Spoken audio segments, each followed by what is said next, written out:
Haleluya, puji Tuhan, selamat pagi, shalom. Seperti biasa setiap pagi saya menyapa saudara dalam renungan pagi, di mana sudah 3 hari ini selama 3 part saya membahas tentang doa. Dan hari ini masih tetap dalam pembahasan yang sama di part yang keempat, membahas tentang doa.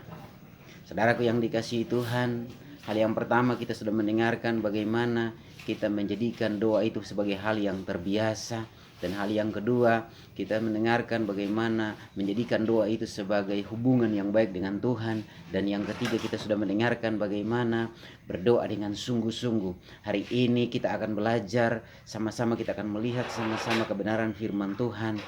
Apa yang Tuhan mau tentang dengan doa yang kita lakukan kepada Dia.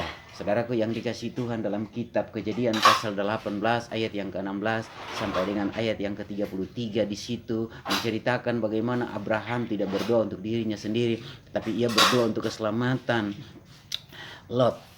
Sesungguhnya ia berdoa untuk keselamatan Lot, dan jika Lot diselamatkan bersama dengan 10 atau 20 orang saja di kota itu, maka seluruh kota itu tidak mungkin dimusnahkan.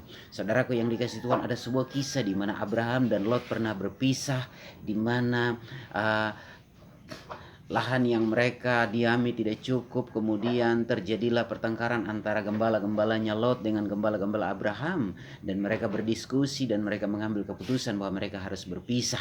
Dan perpisahan mereka itu tidak terjadi dengan atas dasar kebencian, tetapi perpisahan mereka itu terjadi atas dasar kesepakatan. Dan Abraham memberi kesempatan kepada Lot untuk memilih. Abraham berkata kepada Lot begini, "Lot, engkaulah boleh memandang ke kanan dan ke kiri, dan engkau boleh memilih lebih dulu." Dan Abraham memilih Araba, dan Lot memilih Araba Yordan, sebuah daerah yang subur. Kemudian Allah berfirman kepada Abraham, "Pandanglah di sekelilingmu, sejauh mana matamu memandang, tempat yang kau pandang itu aku berikan kepadamu." Dan saudaraku yang dikasihi Tuhan, tergambar di situ di mana Abraham tidak mementingkan dirinya sendiri, tetapi Abraham mementingkan Lot. Abraham memberi kesempatan untuk Lot memilih, dan Lot memilih tempat-tempat yang terbaik. Tetapi saudaraku, percayalah bahwa ketika Lot memilih tempat-tempat yang terbaik dan dia sisakan tempat yang tidak baik bagi Abraham, tetapi Tuhan yang menyertai Abraham telah mengubah setiap tempat menjadi tempat yang subur bagi Abraham.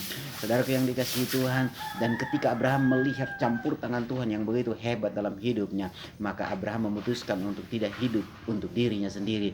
Ia hidup untuk orang lain, ia hidup untuk banyak orang.